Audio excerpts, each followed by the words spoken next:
Hello, sound check. Okay, atin hong inanyayahan ng ating mga kapatira na magsipasok upang tayo ho ay maghanda sa atin hong pagsisimula ng gawain ng pagsamba. Muli ho, meron tayong mga kapatira na sa labas. Please come inside para tayo ho ay magpagsimula.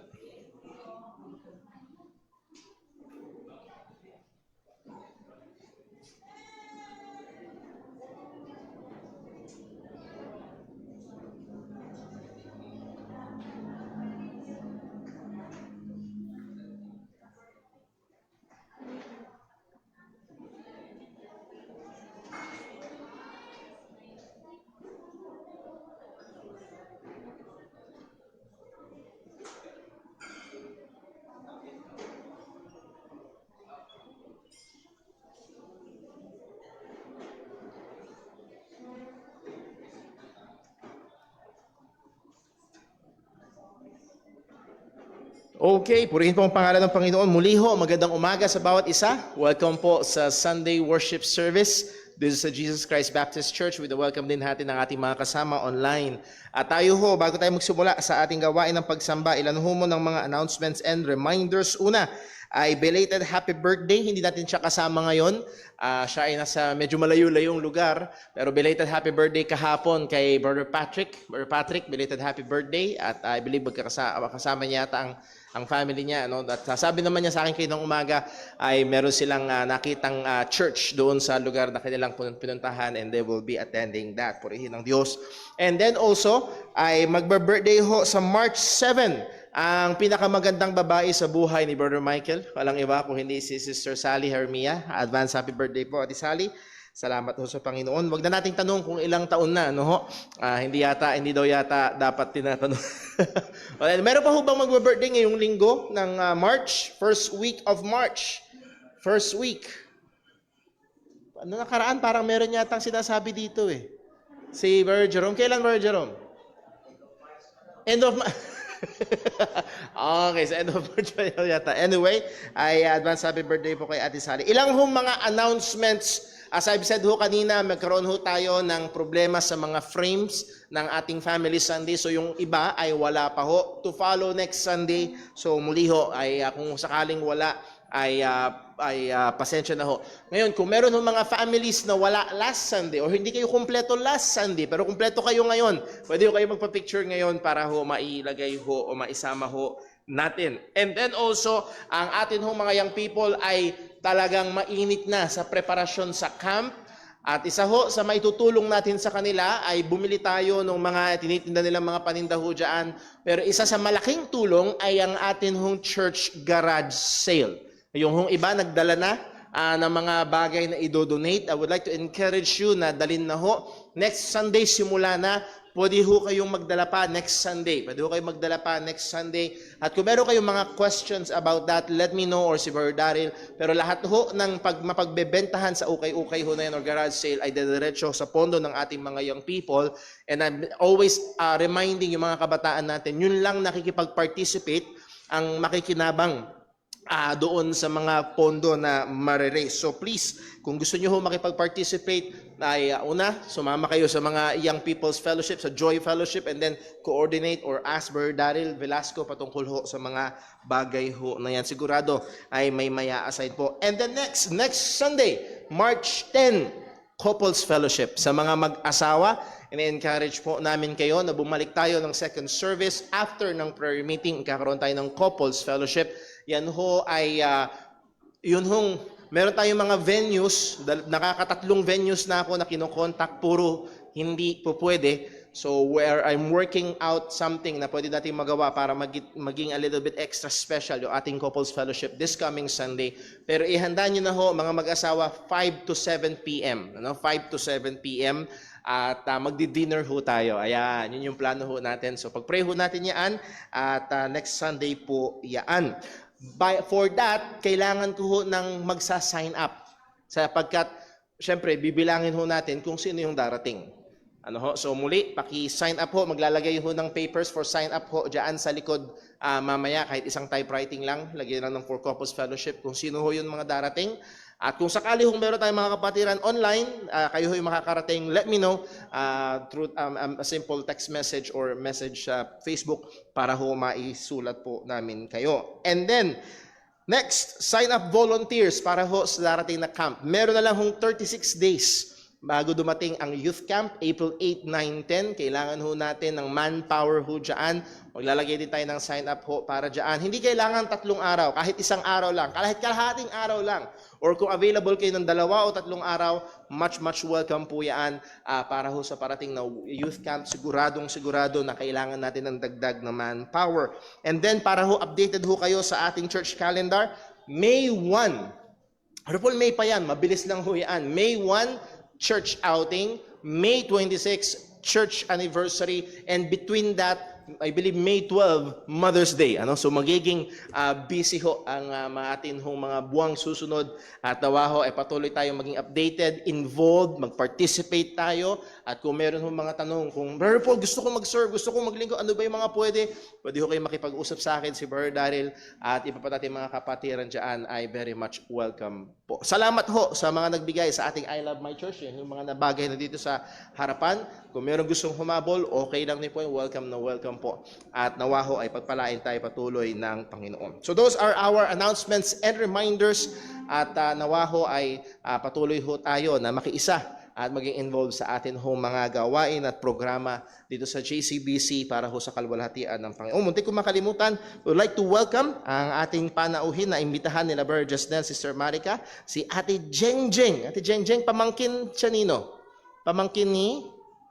Pamangkin nila si Sister Marica. So, very much welcome, Ate Jeng. Purihin ng Panginoon na nandito ka ngayon. Okay, meron pa ho ba? First time? Tingnan nyo yung katabi nyo? Brother Paul, yung katabi ko mukhang old time. Hindi first time, hindi naman ho. Okay, tayo magsimula sa atin hong gawain ng pagsamba sa Panginoon at magkaroon tayo ng sandali, ng tahimik at personal na pananalangin. Hingin natin ang tulong gabay at pagsiyasat ng Panginoon sa atin upang tayo ay maging handa sa pagsamba sa Kanya. Manalangin po tayo.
Manalangin po tayo.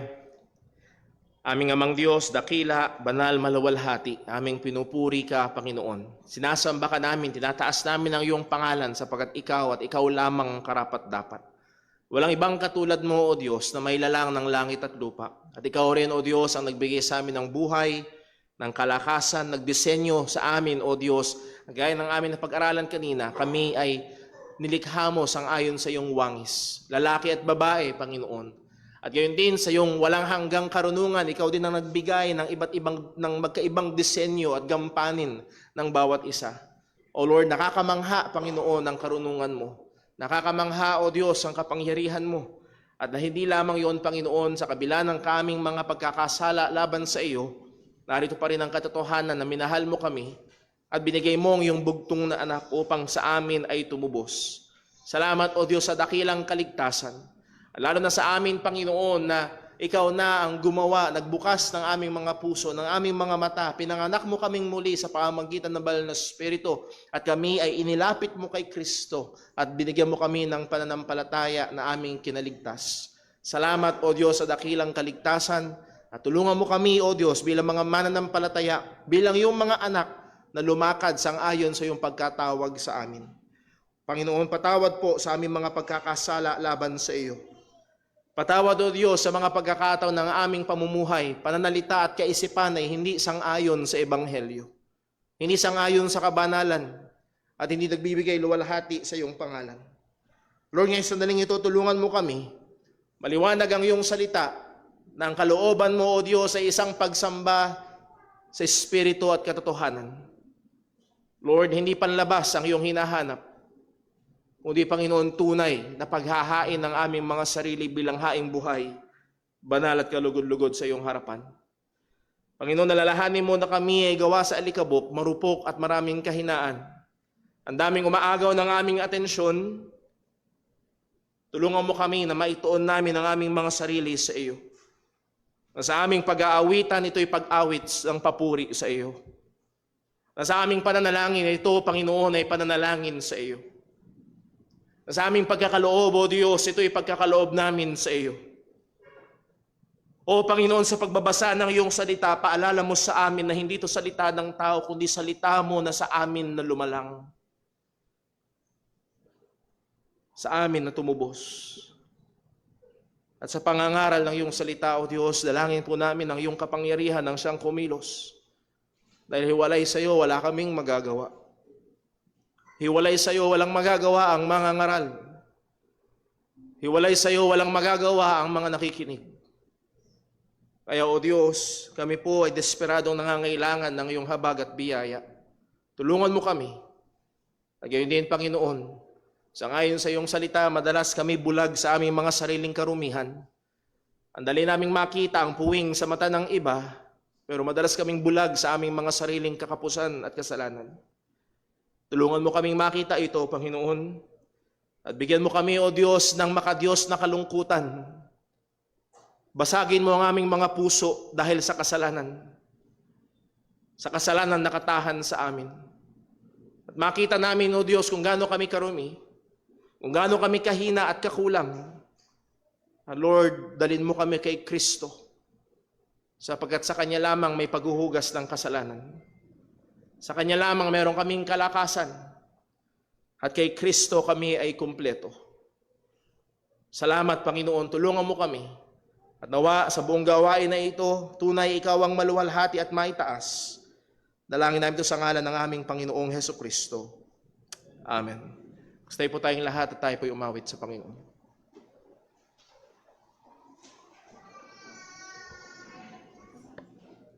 Tayo po'y umawit. Awitin po natin, I Will Sing the Wanderer's Star.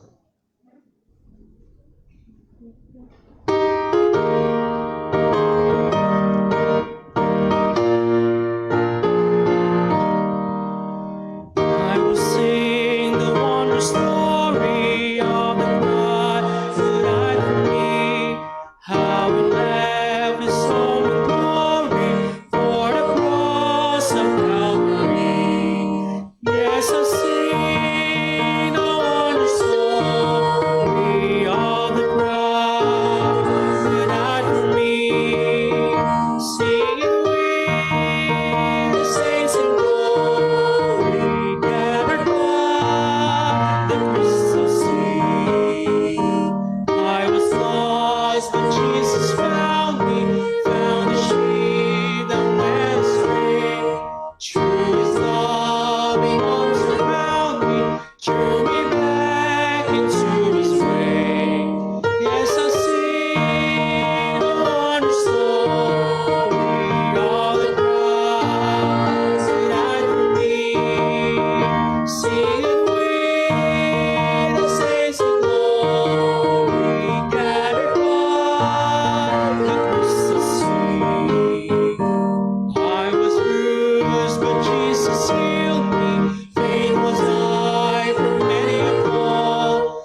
po ay manatiling tayo para po sa ating pagkakal.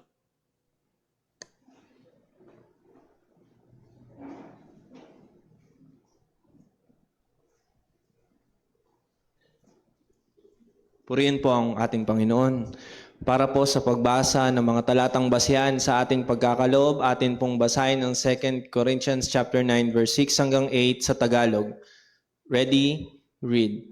At ito ang ibig kong sabihin. Ang nagtatanim ng kaunti ay kaunti rin ang aanihin. At ang nagtatanim ng marami ay marami rin ang aanihin.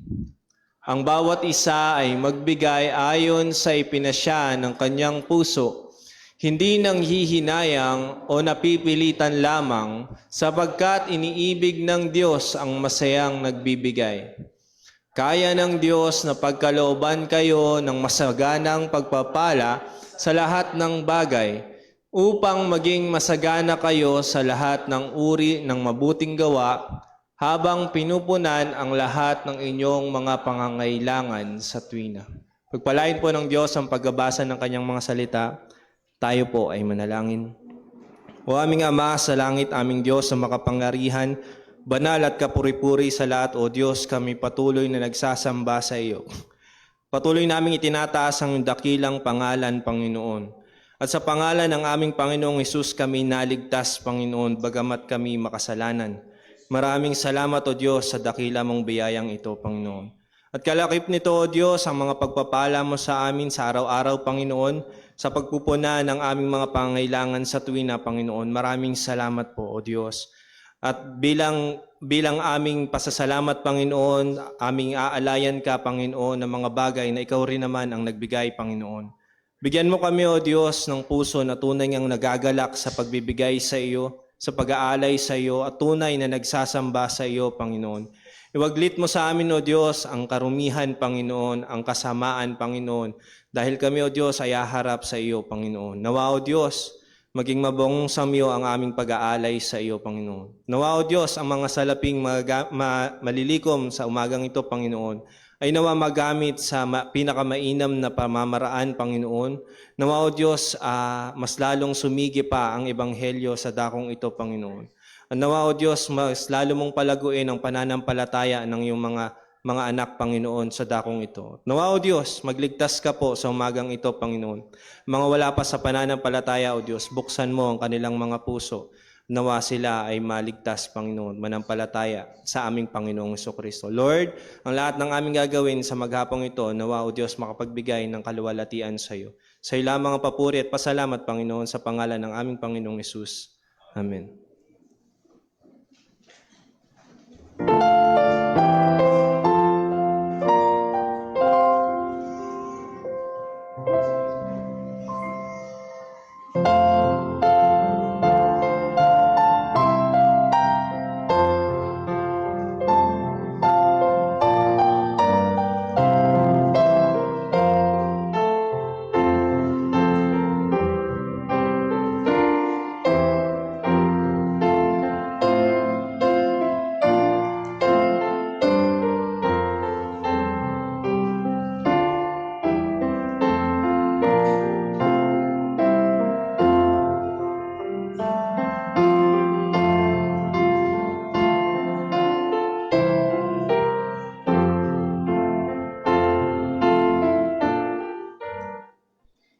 Tayo po ulit umawit sa Panginoon. Awitin po natin, iniligtas ng pag-ibig.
tayo po'y magsaing lahat para po sa pagbasa po sa salita ng Diyos.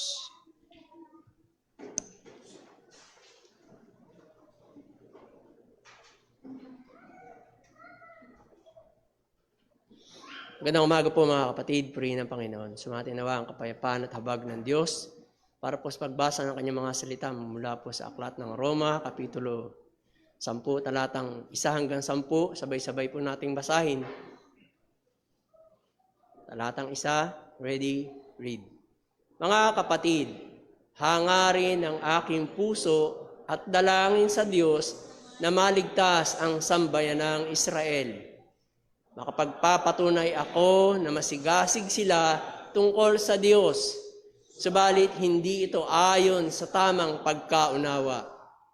Dahil hindi nila nauunawaan ang pagiging matuwid na nagmumula sa Diyos at nagsisikap silang magtayo ng sariling paraan upang maging matuwid.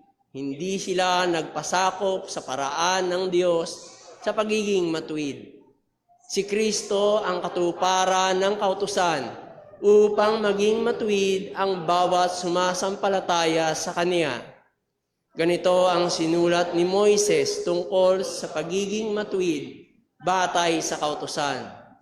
Ang taong gumagawa ng mga bagay na ito ay mabubuhay sa pamamagitan ng mga ito. Ngunit ganito naman ang sinasabi ng pagiging matuwid batay sa pananampalataya. Huwag mong sabihin sa iyong sarili, sino ang aakyat sa langit? Ito ay upang ibaba si Kristo. O sino ang lulusong sa kailaliman? Ito ay upang iahon si Kristo mula sa mga patay. Ngunit ano ang sinasabi nito? Malapit sa iyo ang salita, nasa iyong bibig, at nasa iyong puso. Ito ang salita ng pananampalataya na aming ipinapangaral. Sapagkat kung ipahayag mo sa pamamagitan ng iyong bibig na si Jesus ay Panginoon at sasampalataya ka ng buong puso na binuhay siyang muli ng Diyos mula sa kamatayan, ay maliligtas ka. Sapagkat sumasampalataya ang tao sa pamamagitan ng puso tungo sa pagiging matuwid at nagpapahayag sa pamamagitan ng bibig tungo sa kaligtasan. Amen. Salamat sa Panginoon sa pagbasa ng kanyang mga salita. Maaari na po tayo mag-isiupo.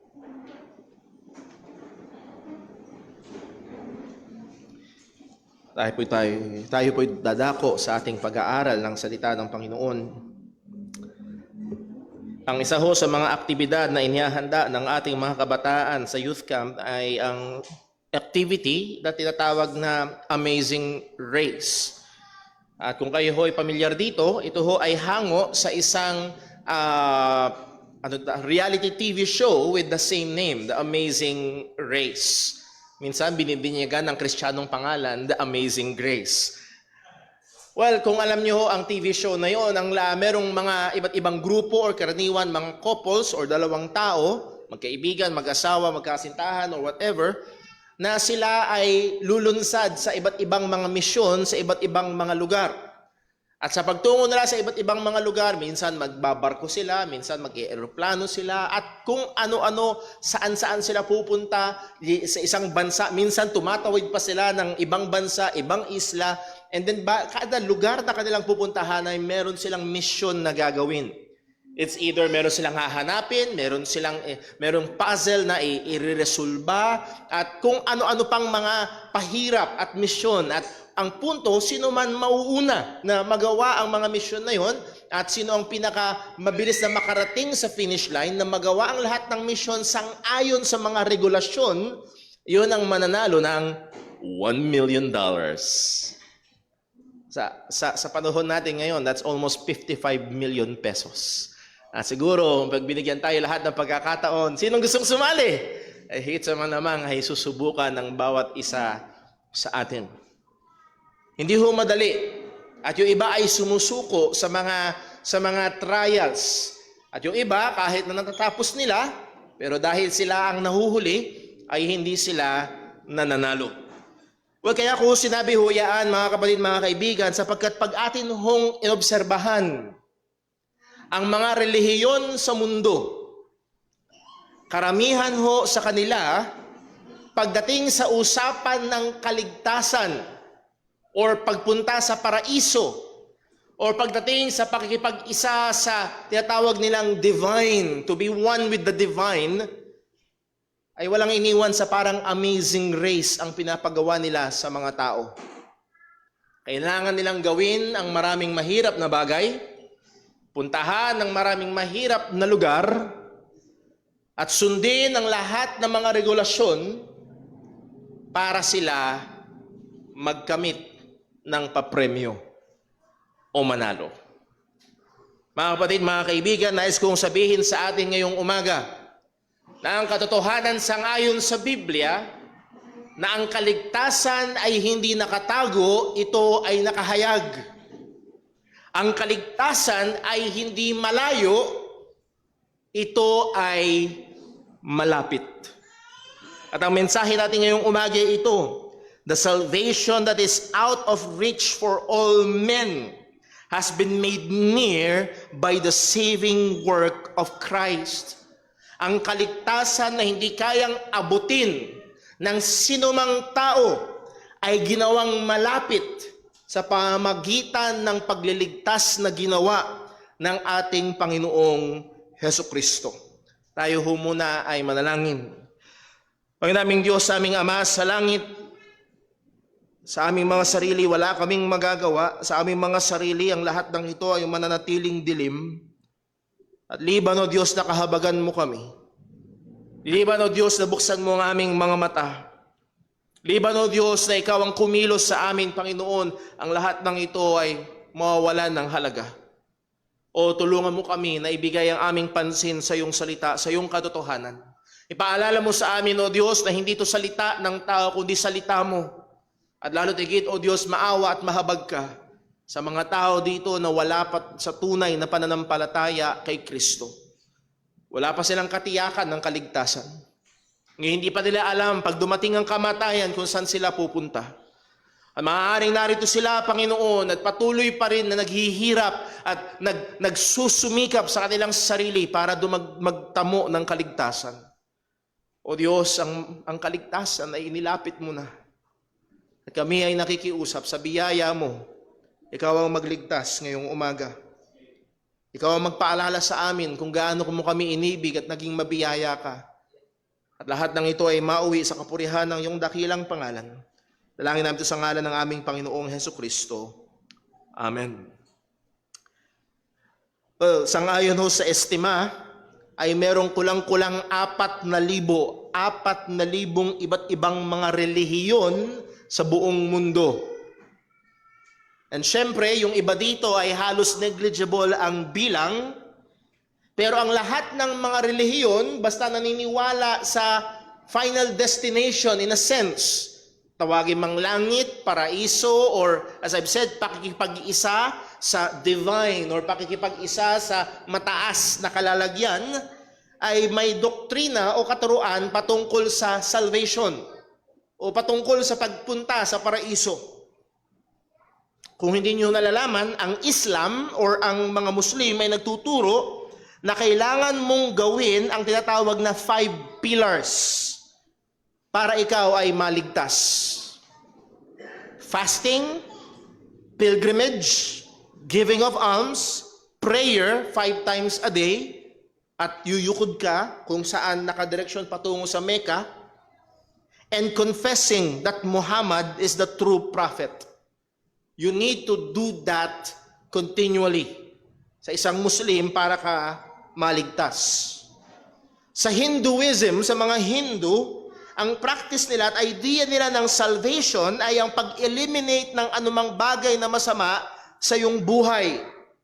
Hanggang sa dumating na ikaw ay malinis na at makikipag-isa ka na sa tinatawag na Brahma. Now, paano ginagawa yan? Well, kailangan mo ng multiple lifestyle o lifespan. Ilang beses kang magre-reincarnate hanggang sa hopefully isang araw, isang pamumuhay mo ay maging sapat na ang linis mo at maabot mo ang Brahma or ang salvation sa kanilang pananaw. Pagdating sa Buddhism, grabe. Grabe sa Buddhism. Ang sabi sa Buddhism, ang idea nila ng kaligtasan o para ka maligtas, for you to attain eternal bliss, is you have to eliminate all desire. Lahat ng pagnanasa. I-eliminate ang desire mo para sa pagkain, desire mo para sa asawa mo, desire mo para sa pamilya mo, desire mo para sa lahat ng bagay, sapagkat sa kanila, desire is the root of evil. Pagdating sa Judaism, which is ito ang karamihan ng mga Hudyo na pag binasa natin ng Bagong Tipan, ito yung background nila as we have been studying, kailangan mong maging Hudyo. Actually, may mga Hudyo noon na naniniwala, basta Hudyo ka, pasok ka kaagad. Kailangan mo maging Hudyo or ikaw ay proselyte to the Jewish people and to keep the law, to be circumcised. You need to be circumcised. At ingatan at sundin ang mga kautusan. And then, pagdating sa Christendom, please take note, ang ginamit kong salita ay Christendom, hindi Christianity. Sapagkat merong 2.6 or depende sa, tingnan yung statistics, 2.3 hanggang 2.6 billion na nagpapakilalang Kristiyano sa buong mundo na ang populasyon ay 8.1 billion. Sa karamihan na nagpapakilalang Kristiyano, under Christendom, marami ang nagsasabi na kailangan mo mag-join sa relihiyon nila para maligtas. Kailangan mong sundin ang mga kautusan para maligtas. Kailangan mong maglingkod para, pag may nakikita kayong laging dalawa, nakaputi, naka-tie, may backpack, ginagawa nila yon para maligtas. O may nakikita kayo sa mall at sa tabi-tabi, kanto-kanto, ng mga nakatayo, may mga babasahin, kailangan nilang gawin yon para maligtas. They need to serve. They need to obey. Kailangan nilang gawin, kailangan nilang ma-maintain na ang certain level of goodness, gawin ang mga sakramento, fulfill ang mga ritual. Yung iba, basta mag-pray ka lang gabi-gabi. At yung iba, basta wag mo lang daw kalimutan ng Diyos. And generally, just be good. Yun ang paraan nila para maligtas. Now, kaya kung sinabi ho lahat ng ito, mga kapatid, mga kaibigan, para makita niyo ho, at kagaya ng sinabi ng isang Bible teachers, actually meron lang dalawa. Ang sabi niya, there's only two religions in the world. One is the religion of works, and two is the religion of grace. Pwede mong i-kategorya sa dalawa lamang.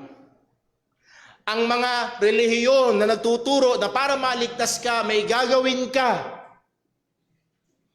ay yung nagtuturo na biyaya lamang ang makapagliligtas sa makasalanan. Well, bakit ko ho sinabi ho ito? Dahil kagaya ho ng ating pinag-aaralan sa Romans chapter 10, be it Islam, Hinduism, Buddhism, Judaism, and most of the professing Christians sa panahon natin ngayon ay kagaya lamang sila ng mga Hudyo nung panahon ni Apostol Pablo. They are trying to establish their own righteousness by works, sa pamagitan ng kanilang sariling mga gawa. Ang sabi sa Romans chapter 10 verse 1, brethren, my heart's desire and prayer to God for Israel is that they might be saved. Why? Bakit yun ang panalangin ni Apostol Pablo? Binigay niya yung rason sa verse 2. For I bear them record. Nagpapatotoo ko para sa kanila that they have the zeal, they have a zeal of God. Very zealous sila pagdating sa Diyos. Very zealous sila pagdating sa templo. Very zealous sila pagdating sa mga kautusan ng Panginoon at sa mga relihiyosong gawain. Napakaraming mga tao sa buong mundo very zealous sa kanilang mga kanya-kanyang reliyon. Na yung ibang hindi natin kayang pantayan. Nakapanood ako minsan ng documentary, isang monk, alam niyo yung ginawa niya? For many kilometers, nagpagulong-gulong siya. Hindi gapang, gulong. Ano man ang madaanan niya, bubog, bato, tain ng kalabaw, o kung ano man.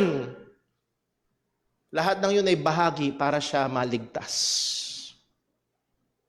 Oh, meron tayong mga kababayan, lumalakad ng paluhod.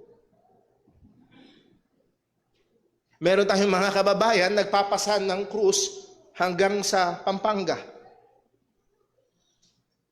Para sila maligtas. They have the zeal of God. Pero ang sabi ni Pablo, but not according to knowledge. Wrong information. Mali ang kanilang kaalaman at maaaring may magtanong, Apostol Pablo, paano mo nasabi naman yan? Ang sabi niya, verse 3, for they being ignorant of God's righteousness and going about to establish their own righteousness. Winalang bahala nila, hindi nila pinansin ang paraan na binigay ng Diyos para maging matuwid. If you remember, pinag-aralan natin 2 weeks ago, ang righteousness dito is not our own righteousness, but as a status, a legal status. Parang nasa korte, sasabihan, walang sala. Ang binigay na paraan ng Diyos para ikaw ay mawaging walang sala sa kanyang harapan, sa kanyang hukuman, they ignored that. Walang bahala nila ito. At anong ginawa nila? They try to establish their own righteousness. Naggumawa sila ng kanilang mga kaparaanan para sila maging matuwid sa harapan ng Panginoon. Para sila maging karapat-dapat at katanggap-tanggap sa harapan ng Diyos. At anong naging resulta nito? They have not submitted themselves unto the righteousness of God. Hindi sila nagpailalim, hindi nila kinilala, hindi nila tinanggap ang kaparaanan para maging matuwid na binigay ng Diyos. Walang iniwan yan sa ganito, akong bahala, akong gagawa, ayoko niyan. At ang delikado ho, mga kapatid, mga kaibigan, sa kongregasyon na ganito, at hindi ho malaki ang ating kongregasyon, I am sure na merong naririto, ganun pa rin ang kalagayan. Hanggang ngayon, nagtatayo ka ng iyong sariling resume. At pagdating sa hakahatulan, iaharap mo sa Panginoon, Lord, ito ako, mabait ako, masunurin ako, nagsisimba ako, honor student ako. At sa pamamagitan mo nun, ay inaakala mo ikaw ay magiging katanggap-tanggap sa harapan ng Panginoon. Please notice, sa verse number 3, ang sabi ni Pablo, for they being ignorant of God's righteousness, they established their own righteousness and did not submit themselves unto the righteousness of God. Ang punto ay ito, hanggat ang isang tao ay naniniwala na meron siya o nakadepende sa kanya, be it the whole or a part of his salvation, he or she will not submit themselves to the means or paraan ng kaligtasan na binigay ng Diyos. Hanggat naniniwala ang isang tao, ako ang gagawa. Hanggat naniniwala ang isang tao, meron akong dapat i-contribute para sa aking kaligtasan. Hindi ka o hindi siya magpapailalim sa kaparaanan na ibinigay ng Diyos. Going back, doon sa sinabi ni Pablo, paano ito nasabi niya? Paano niya nasabi? Well, Apostol Pablo, paano mo nasabi na maling kaparaanan yun to try to establish your own righteousness? Paano mo nasabi na hindi sa pamamagitan ng pagsunod, hindi sa pamamagitan ng mga sakramento? Paano mo nasabi, Apostol Pablo, hindi sa pamamagitan ng gawa at effort ng tao ang kaligtasan? Ang sabi niya sa verse 4, and this may be one of the greatest truth claims na sinabi ng salita ng Diyos. Why? What is the reason? Pagdating sa verse 4, for Christ is the end of the law for righteousness to everyone that believeth. Ito yung proposition na sinabi ni Pablo. Ito yung truth statement na sinabi niya. Bakit mali ang mga Hudyo? Bakit mali ang mga Muslim? Bakit mali ang maraming mga nagpapakilalang Kristiyano? Bakit mali ang mga Hindu at mga Buddhist? Bakit mali? Bakit hindi pwede yung sang-ayon sa kanilang sariling effort? Because Christ is the end of the law for righteousness to everyone that believeth. Kung nyo naalala, ang ibig sabihin niyan, Christ is the end, He is the fulfillment. Siya ang katuparan ng kautusan upang maging matuwid sa harapan ng Panginoon. Ang tanging paraan para ang isang makasalanan, ikaw man ay pagano, Muslim, Hindu, Buddhist o anuman ang iyong relihiyon, ang tanging pag-asa ng isang taong makasalanan para siya maging righteous sa harapan ng Diyos at katanggap-tanggap sa harapan ng Panginoon is the Lord Jesus Christ. Kaya ho tama lang ang missions. Kaya tama ang soul winning. Kaya tama ang effort na dalhin sa ibang lugar at sa ibang mga bansa ang ebanghelyo because Christ is the end of the law for righteousness to everyone that believeth. Ito'y totoo para sa mga Chinese, ito'y totoo para sa mga Japanese at Vietnamese at lahat ng mga Nis. Ito lang ang pag-asa. Ito lang ang pag-asa ng lahat ng makasalanan. Any and every belief, gaya ng Judaism, Islam, Hinduism, Buddhism, and most of Christendom ay mali. Why? Because they're trying to establish their own righteousness. Hindi sila nagpapailalim sa kaparaanan na binigay ng Diyos at ang binigay ng Diyos ay walang iba kung hindi ang ating Panginoong Hesukristo. Christ, our Lord Jesus Christ, siya na namatay para sa mga kasalanan at muling nabuhay. Siya lamang ang kaparaanan para ang isang taong makasalanan ay mapatawad at maging matuwid sa harapan ng Panginoon. How? How can a man be acceptable to God? Be righteous before God, not by works, not by our performance, but by Christ. Kanino ito magkakaroon ng pakinabang? Malinaw ang sabi ng salita ng Diyos, to everyone that believeth.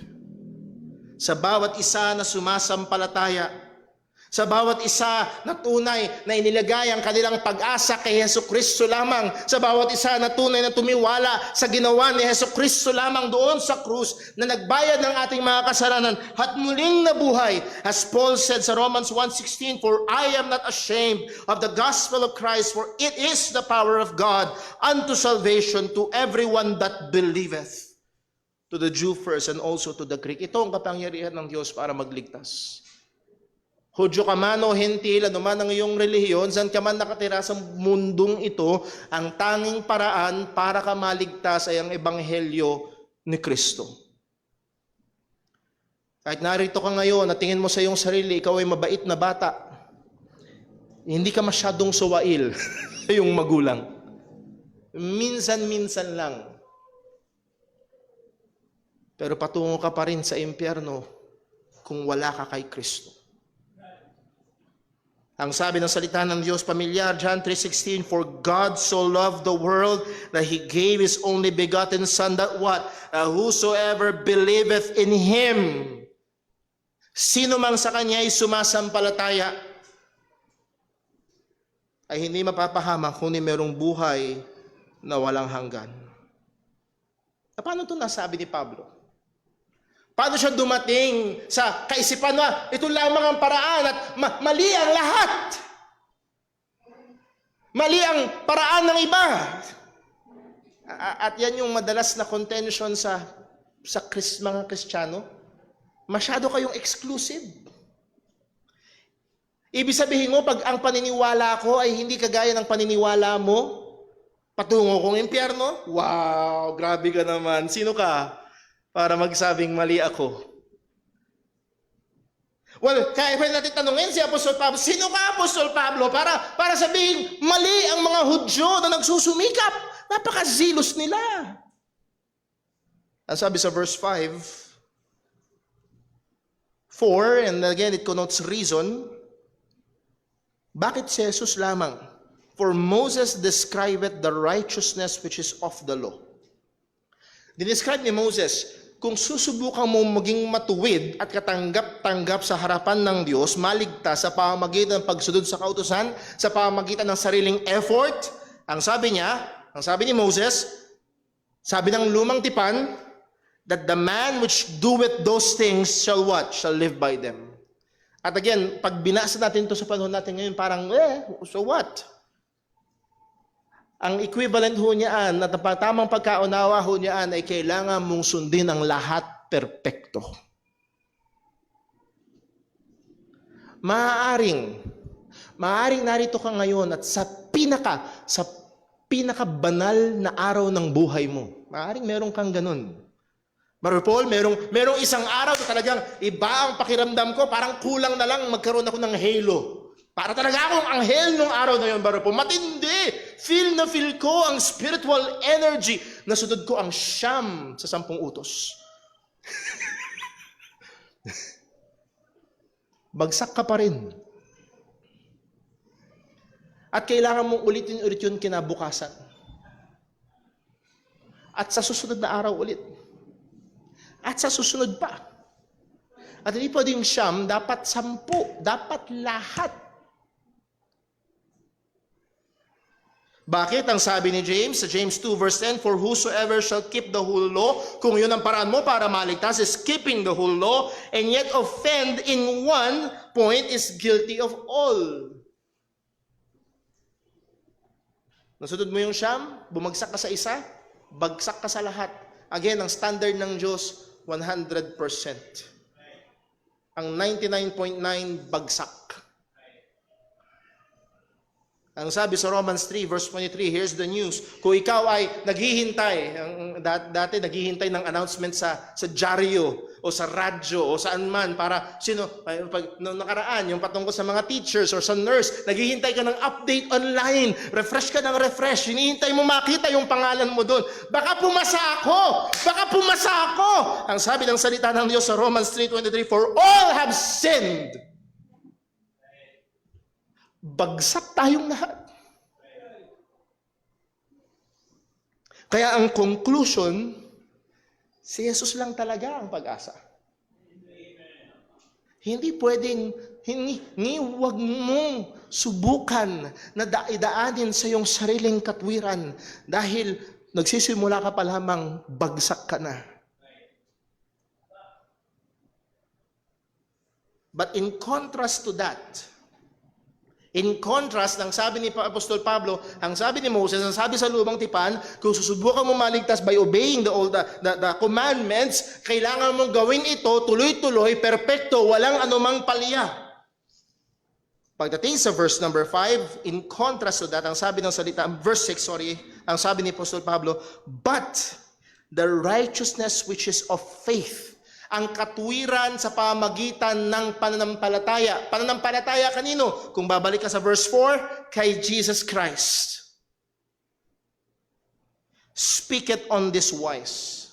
Again, if you remember 2 Sundays ago, pinersonify ni Apostol Pablo ang pananampalatayang nagliligtas, ang pananampalataya sa Ebanghelyo. At meron daw itong sinasabi. Ano daw ang sinasabi ng pananampalatayang nagliligtas? Sa verse number 6, ang sabi niya, wag mo daw sabihin ito. Wag mo sasabihin na, who shall ascend into heaven? Sa verse 7, wag mo sasabihin na, or who shall descend in the deep? Now, sinong akit sa langit? Sinong bababa sa kailaliman? Kung inyo naalala, ito ay quotation from Deuteronomy chapter 30, verse 11. Hanggang sumusunod. Ang sabi sa Deuteronomy 30, verse 11, for this commandment which I command thee this day is not hidden from thee, neither is it far off. Ito ang utos na binibigay ko sa inyo, sabi ng Panginoon, ay hindi nakatago at hindi malayo. Hold on to those two words. Nakatago at malayo. Ang sabi ng Panginoon, hindi ito nakatago, hindi ito malayo. At dahil hindi ito nakatago at hindi ito malayo, huwag mong sasabihin, sabi sa verse 12, it is not in heaven that thou shouldest say, who shall go up for us to heaven and bring it unto us that we may hear it and do it. Sa mga magulang, malamang medyo maunawaan nyo ito. Alam nyo yung mga kabataan na ayaw gawin, ayaw sumunod. Ang daming rason. Ang sabi ng Diyos sa kanila, sundin nyo ito. Ang sabi ng mga tao, Lord, nakatago ang iyong kautusan. Sinong pupunta sa langit para ibigay ito sa amin? Sorry Lord, hindi namin kita, hindi namin alam, hindi kami makakasunod. Parang yung people inutusan, magwalis ka. Oh nanay, hindi ko makita ang walis. Dumilat ka kasi.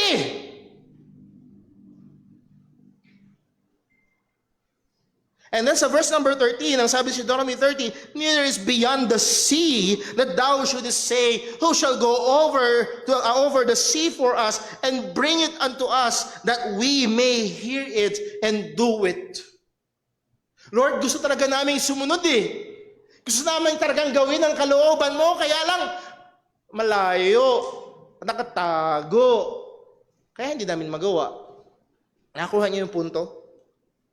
At ito yung kinote ni Apostol Pablo sa Romans chapter 10, verse 6 and verse 7.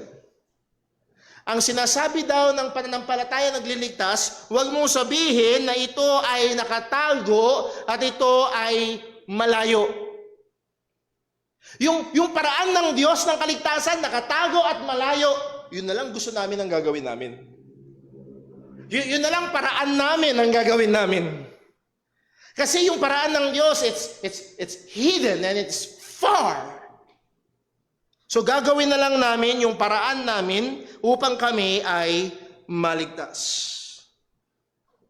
Anong punto? Again, yung verse number 11 sa Deuteronomy chapter 30, it's hidden and it is far off. Matinding effort ang kailangan, matinding gawa ang kailangan para maabot ito. At in-apply ito ni Apostol Pablo sa usapan ng kaligtasan. Kapag daw sinabi mo ito, ang sabi ni Apostol Pablo, when you say, kung babalik tayo sa verse number 6 ng Romans chapter 10, but the righteousness which is of faith speaketh on this wise, say not in thine heart, who shall ascend into heaven? Back daw, pag sinabi mo yan, that is to bring Christ down from above. Pag sa verse 7, or who shall descend into the deep, that is to bring Christ up again from the dead. It is as if you're saying, you will try to do it yourself, and you will try to accomplish what Christ or Jesus Christ has done. Lord, yung paraan mo malayo, nakatago. Ako ang gagawa. Huwag ka mag-alala, yung ginawa ni Jesus, yakang-yaka ko yan. Kaya ko yan. At alam niyo, maraming mga tao yun ang iniisip. Ako ang gagawa. Magpapasan ako ng krus tuwing mahal na araw, magpapalo-palo ako hanggang dumugo ang likod ko. Ako ang gagawa. Magtutulos ako ng kandila. Ako ang gagawa. Susundin ko yung 5 pillars, susundin ko yung 7 sacraments, susundin ko at kahit ilang lifetime pa, ilang incarnation pa, ako ang gagawa. Yun ang sinasabi nila. At karamihan sa relihiyon ng mundong ito, yun ang pananaw. Ito'y mahirap, ito'y malayo, yung kaparaanan ng Diyos ay mahirap at malayo, therefore, gagawa kami ng aming sariling paraan. Pagdating sa verse 8, at kung napansin niyo ho, dinaanan natin ulit yung pinag-aralan natin 3 and 2 weeks ago. Dahil itong verse 8 ang umaresto sa aking kaisipan itong mga nakaraan. And I hope makuha ho natin. But, what saith it? Again, ang pananampalatayang nagliligtas, sinasabi, huwag mong sabihin na ito'y matakatago at ito'y malayo. Well, anong sinasabi niya? Anong sinasabi ng pananampalatayang nagliligtas? Verse 8. The word is nigh, is near. It's near thee, even in thy mouth and in thine heart.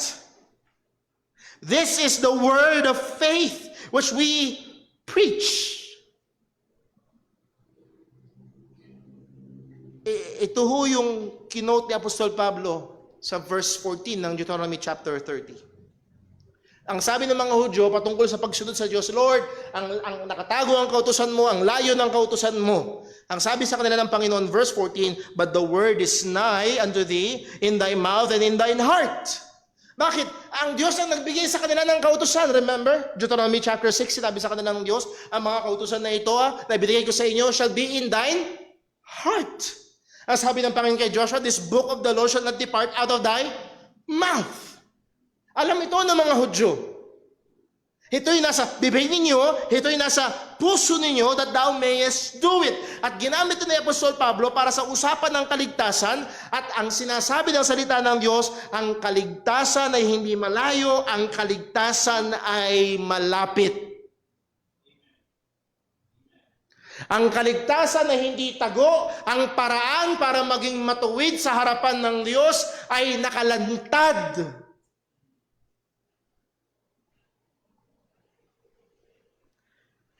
Hindi ito malayo, ito yung malapit. Hindi mo kailangang tumawid ng ilang dagat at tumawid ng ilang kontinente at maglakbay or do pilgrimage para papunta sa Mecca to be saved. Hindi mo kailangang sumunod sa 7 sakramento at gawin ang 5 pillars to be saved. Hindi mo kailangan ng multiple reincarnation to be saved. Hindi mo kailangan i-eliminate ng lahat ng iyong desire to be saved. Hindi ito malayo, hindi ito nakatago. Ang paraan ng kaligtasan, ang paraan ng kaligtasan ay malapit. At kung naririto ka at hindi ka pagligtas, hindi ito malayo. Ang pag-asa mo, kahit ikaw ay bata pa, ang pag-asa mo ay malapit. Hindi ito nakatago, ito yung nakahayag. Maaaring tinatanong mo, Brother Paul, ganong kalapit? Ganong kalapit ito? Ang sabi ng Luke chapter 19 verse 10, for the Son of Man is come to seek and to save that which was lost. Ganong kalapit? Siya ang dumating. 1 Timothy chapter 1 verse 15, ang sabi ng salita ng Diyos, this is a faithful saying and worthy of all acceptation that Christ Jesus came into the world to save sinners, of whom I am chief. Na parito si Kristo, dumating si Jesus para magligtas ng mga makasalanan. Ganong kalapit. Hindi natin for all have sinned and come short of the glory of God. Kapos tayong lahat. Hindi natin kayang umabot at siya ang umabot sa atin. Ganong kalapit. Ganong kalapit? Sabi sa Matthew chapter 11 verse 28. Come unto me. Ganong kalapit. Nag-aanyaya si Jesus ngayon. Listen, alam mong ikaw ay madumi, alam mong ikaw ay makasalanan, alam mong ikaw ay hindi katanggap-tanggap sa harapan ng Panginoon, ganito kalapit. Ang sabi ni Jesus, come unto me. All that you labor and are heavy laden, and I will give you rest. Gusto mo makasumpong ng kapahingahan ng iyong kaluluwa. Hindi malayo. Si Jesus ang nag-aanyaya, lumapit ka sa akin. Balik tayo sa Romans chapter 10 verse 8. But what saith it? The word is nigh. Malapit ang kaparaanan ng kaligtasan. Even in thy mouth and in thine heart. That is the word of faith, yung word na Yung word na word, ang ibig sabihin ay message, the declaration about salvation. Ang sabi ni Apostol Pablo, which we preach. Ito ang aming ipinapangaral. Isa ho ito sa mga kaparaanan para maating masuri kung sino ang tunay na Kristiyano o hindi. Sa 2.3 or 2.6 billion na nagpapakilalang Kristiyano at sa napakaraming mga quote-unquote Christian church, Christian fellowship, born again, and so on and so forth, nagpapakilalang iglesia ng ating Panginoong Jesucristo. Paano natin malalaman kung sino ang totoo at hindi? Isa ito, hindi ito lamang, ngunit isa ito sa pinakamahalagang kaparaanan. Dapat ang ipinapangaral nila ay pareho ng ipinapangaral ng mga apostol. Particularly sa kaligtasan. At ang sabi ni Pablo, ito yung pinapangaral namin. Yung kaligtasan na hindi malayo, yung kaligtasan na hindi nakatago, ito yung pinapangaral namin. At dapat ito rin ang pinapangaral ng isang iglesia para tunay siyang matawag na Kristiyanong iglesia. At hiwalay dito, anuman ang pagkakapareho natin sa kanila, parehong tugtog, pareho ng itsura, pareho ng kung ano-ano pa. Pero kung hiwalay sila dito, hindi sila Kristiyano. Ano daw ito? Ang sabi sa verse 9, that if thou shalt confess with thy mouth the Lord Jesus, and shalt believe in thine heart that God hath raised him from the dead, thou shalt be saved. Walang sacraments dyan. Walang pillars dyan. Walang elimination of desires dyan. At walang pangangailangan ng reincarnation dyan. Wala. Ang meron lang dyan ay ang ebanghelyo ni Kristo. Yun lang ang meron. At yun lamang ang paraan ng kaligtasan na tinuturo ng isang tunay na Kristiyanong simbahan. Hiwalay dito, hindi Kristiyano. Ang sabi sa ESV, basahin lang natin sa ESV sapagkat again merong puwersa na hindi natin masyadong nagigets sa King James. Pagdating sa ESV, Romans 10 verse 9 ang sabi, because if you confess with your mouth that Jesus is Lord. Pagdating kasi sa King James, if you will confess Jesus the Lord or the Lord Jesus. No, Jesus is Lord. And believe in your heart that God raised him from the dead, you will be saved. Now, sad to say, ay merong even mga Baptists na ginagamit ang text na ito para sabihin ng hindi nito sinasabi. Na as if merong mga sets of words and sentences na kailangang lumabas sa iyong bibig. Na required para maligtas na sumunod sa isang diniktang panalangin. O meron pang ibang prerequisite for salvation. Doon nagiging mapanganib. As if parang dagdag sa paraan ng kaligtasan ang mouth confession. Well, unawain ho natin. It is not merely saying Jesus. Of course, kahit na sino ay pwedeng sabihin that Jesus is Lord. Sa ating bansa ay merong isang relihiyon na yun mismo ang pangalan. Tama?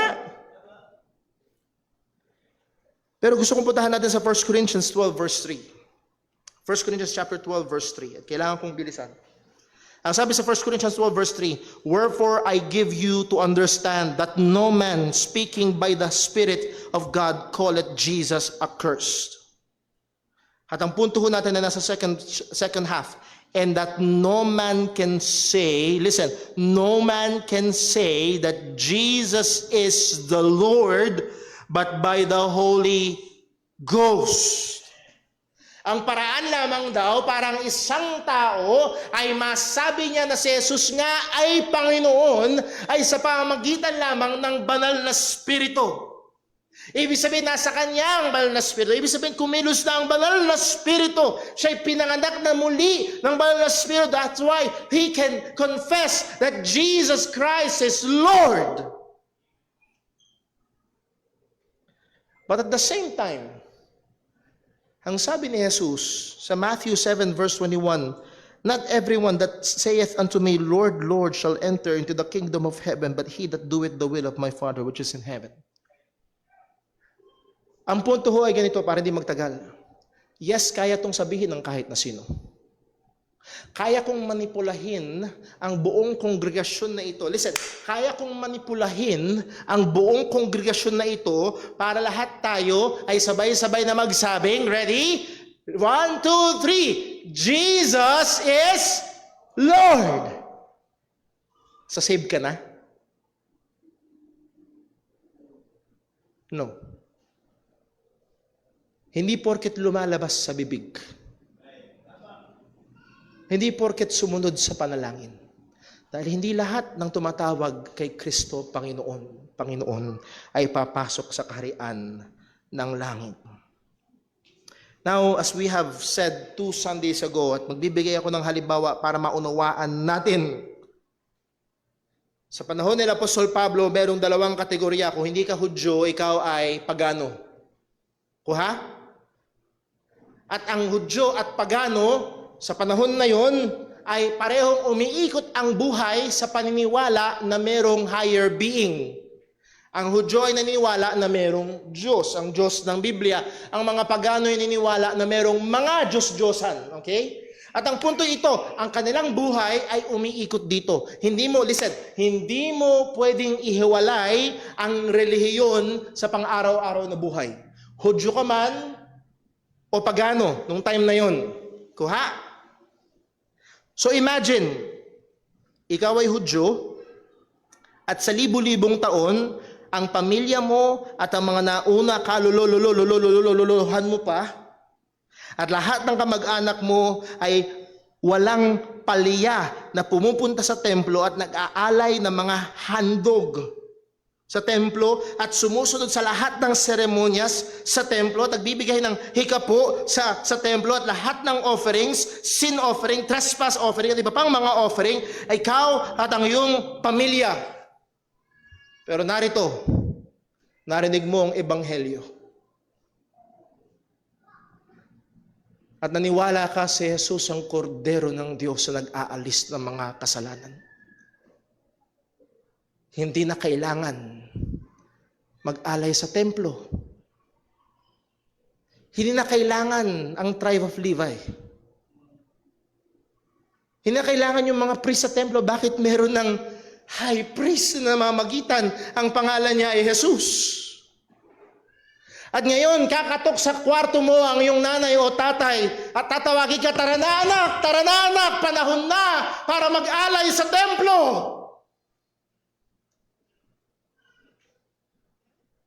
At sasabihin mo sa iyong magulang, Mommy, Daddy,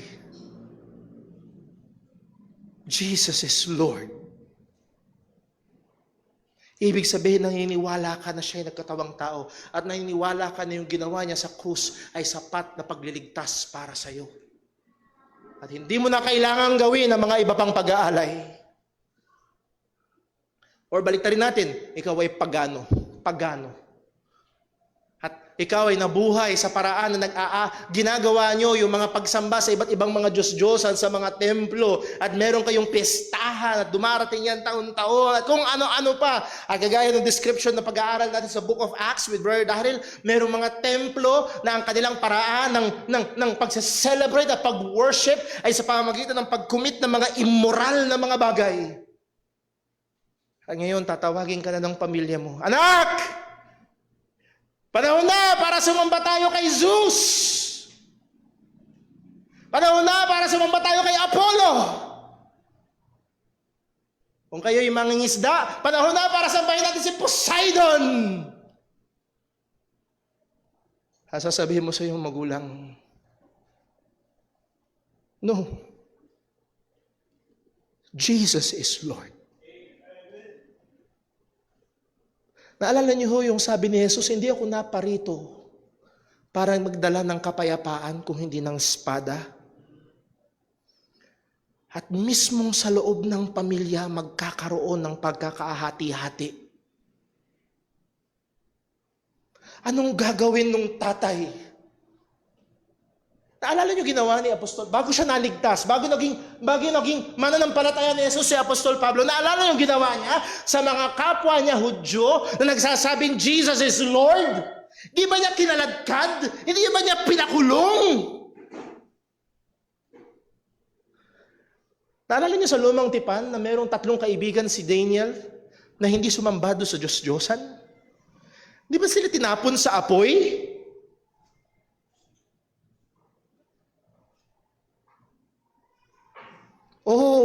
Kailangan nating maunawaan na nung panahon na sinabi ito ni Pablo, pag lumabas sa bibig mo, Jesus is Lord. Listen, literally, taya ang buhay. At hindi mo sasabihin ito kung hindi ka tunay na kumbinsido. Hindi to, Jesus is Lord! Ay, umuulan, ayoko mag-church. No. Ang sabi ng salita ng Panginoon, and you will believe in your heart that God had raised him from the dead. That's the gospel. That's the gospel. Again, ito'y katitisuran sa mga Hudyo at ito'y kalukuhan sa mga Hentil. At dito mo itutungtong ang buong buhay mo. Ang sabi ng salita ng Panginoon, you will be saved. Hindi ito malayo, hindi ito tago. Ngunit ang kailangan mo ay isang tunay na pananampalataya kay Jesus na Panginoon. At tunay na pananampalataya sa Ebanghelyo. Dahil kung hindi, kahit araw-araw mo pang sabihin, Jesus is Lord, kahit may t-shirt ka pang isuot, araw-araw iba-iba kulay, Jesus is Lord, I love Jesus. Pero kung hindi totoo, you're not saved. You're not saved. Pero narito ang mabuting balita, mga kapatid, mga kaibigan, hindi malayo, hindi nakatago. Pinakita ng Diyos ang kanyang pag-ibig sa atin. Noong tayo yung mga makasalanan pa, si Kristo ay namatay dahil sa atin. At sino mang sa Kanya ay mananampalataya ay hindi mapapahamak, kundi mayroong buhay na walang hanggan. Si Jesus ang katuparan ng katwiran sa harapan ng Panginoon. Siya lamang ang pag-asa natin na mga makasalanan. Let's pray. Ang naming Diyos, aming Ama sa langit, tulungan mo po kami. Panginoon, kahit paunti-unti, makuha namin yung bigat na hindi ito laro ng relihiyon, hindi ito laro ng bibig, hindi ito pakitang tao. At Lord, kita namin na tanging sa pamamagitan lamang ng banal na Espiritu. Naliban na ipanganak muli ng banal na Espiritu ang isang tao, hindi niya kayang sabihin that Jesus is Lord. Hindi niya kayang manampalataya sa Ebanghelyo. Kaya o Diyos, magdalang habag ka sa bawat isang naririto. Maawa ka sa aming mga anak. Nawa sila'y maagang dumating sa pananampalataya kay Kristo. Lord, maawa ka sa mga naririto na naiintindihan nila na sila'y kapos, makasalanan at madumi at hindi nila kayang iligtas ang kanilang mga sarili. Lord, please, buksan mo ang kanilang mga puso upang sila'y manampalataya kay Kristo. Salamat po. Tulungan mo kami, O Diyos, na lalo maging masipag na ang tanging paraan ng kaligtasan ay hihayag namin sa iba, sa aming mga mahal sa buhay, sa aming mga nakakasalamuha. At gamitin mo kami at iglesyang ito upang patuloy na maidala ang ebanghelyo maging sa mga lugar na hindi na ipapangaral si Kristo. Salamat po. Dalangin namin ito sa ngalan ng aming Panginoong Hesukristo. Amen. Tayo po ay dediretso sa ating pag-oobserba ng banal na hapunan. Aking naisilin ngayon ang ilang mga deacons natin, si Brother Totoy, si Brother Alex, sama si Brother Daryl, and then si Brother Jesnel. Para tayo ay tulungan sa pag-obserba ho ng ating banal na hapunan. Dito ho sa Jesus Christ Baptist Church, nag-oobserba tayo ng tinatawag na guarded communion. Hindi ho basta lahat ng gustong kumuha o makibahagi ay pwede at dapat na makibahagi. Dahil may sinasabi ho ang salita ng Panginoon sa 1 Corinthians chapter 11, verse number 27. Ang sabi, kaya't ang sino mang kumain ng tinapay o uminom sa saro ng Panginoon na di nararapat, ay magkakasala sa katawan at dugo ng Panginoon. So listen po, possible na pag kumuha kayo ng tinapay at ng saro o ng juice, nagkakasala pa kayo. Una, kung ikaw ay alam mo na hindi ka Kristiyano, alam mo na hindi ka pa mananampalataya ni Kristo, alam mo na hindi ka paligtas, wala kang bahagi sa bagay na ito. At ang aming panalangin para sa iyo ay dumating ka nawa sa tunay na pananampalataya kay Kristo. Sabi ng salita ng Panginoon, verse 28, datapwat siya sa atin ng taong kanyang sarili at saka kumain ng tinapay at uminom ng sasaro. May dapat magkaroon ng seryosong pagsiyasat. Pag-examina ng sarili sa paraan ng pamumuhay. At kung naririto ka ngayon, ikaw ay isang mananampalataya, pero alam mo na hindi ka pa sumusunod sa tubig ng bautismo na maliwanag na kalooban ng Panginoon. Huwag. Pero Brother Paul, ako'y Kristiyano na, ako'y sumunod na sa tubig ng bautismo, pero may kasalanan ako sa aking buhay. Ang tanong, sinong wala? Again, kailangan nating siyasatin ang ating sarili at humingi tayo ng tawad sa Panginoon. At ang utos sa ating mga Kristiyano ay makibahagi sa banal na hapunan na ito. Nagkaroon ho tayo ng ilang sandali ng tahimik na pananalangin, sa pagsiyasat, at tapos sama-sama tayong mananalangin at makibahagi sa banal na hapunan po na ito. Tayo po ay manalangin.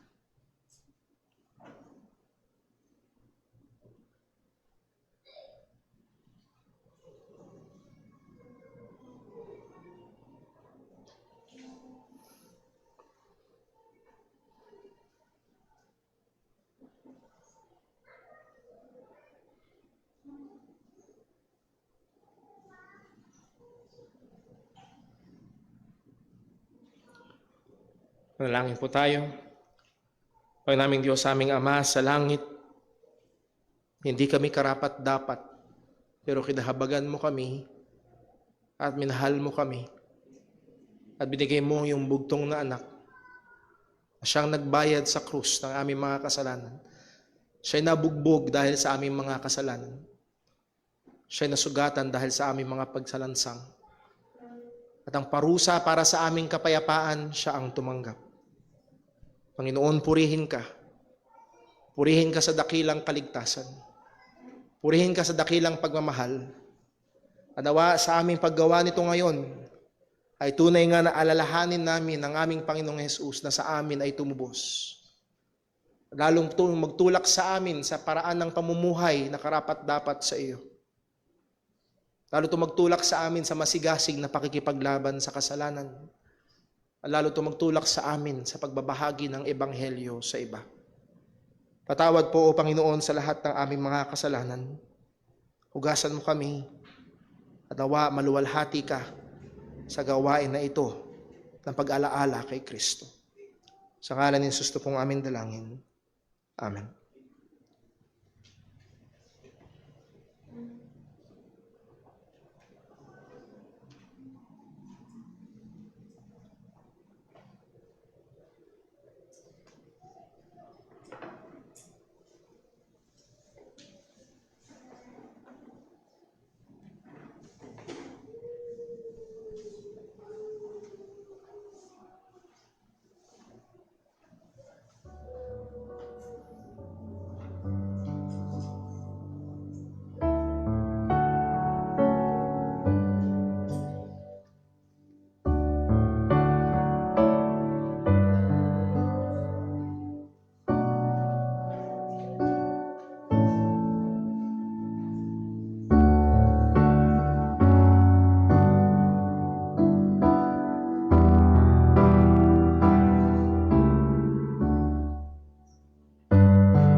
Sapagkat tinanggap ko sa Panginoon ang binibigay ko naman sa inyo, na ang Panginoong Hesus ng gabing siya'y pinagkanulo ay dumampot ng tinapay.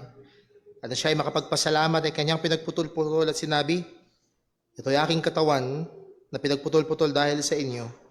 Gawin niyo ito sa pag-alaala sa akin. Kainin po natin.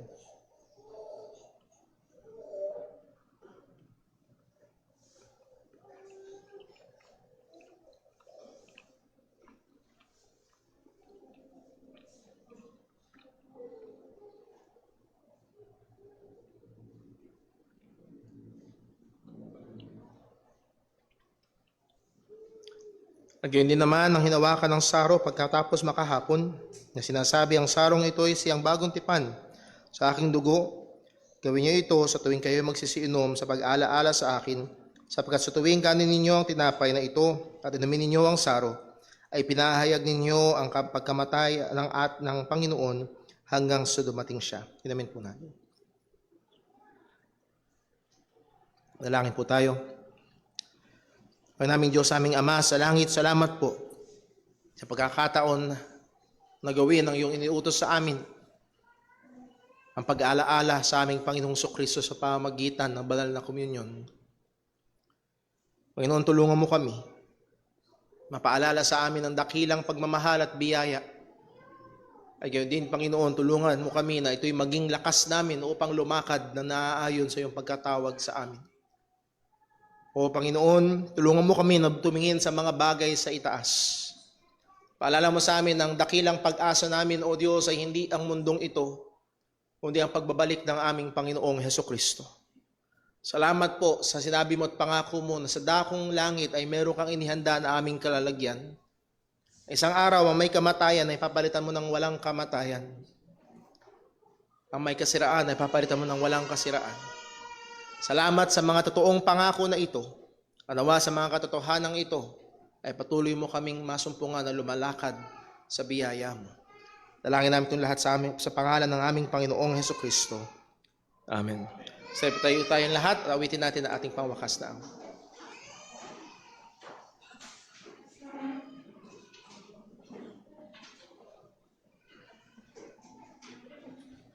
Tayo po umawit. Awitin po natin, You Are My All in All.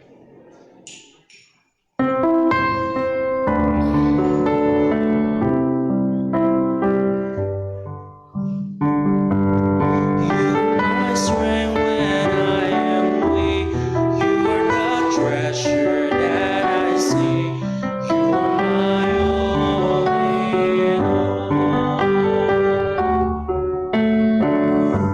Seeking you as a precious jewel, Lord, to give up I'd be a fool. You are my all in all.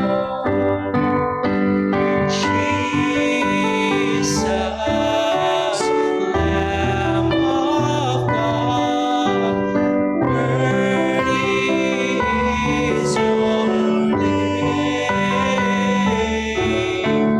Jesus, Lamb of God, worthy is your name. Taking my cross, my sin, my shame, rising again, I praise your name. You are my all in all. When I fall down, you lift me up. When I am dry, you fill my cup. You are my all in all. Jesus, Lamb of God, worthy is your name. Jesus, Lamb of God, worthy is your name.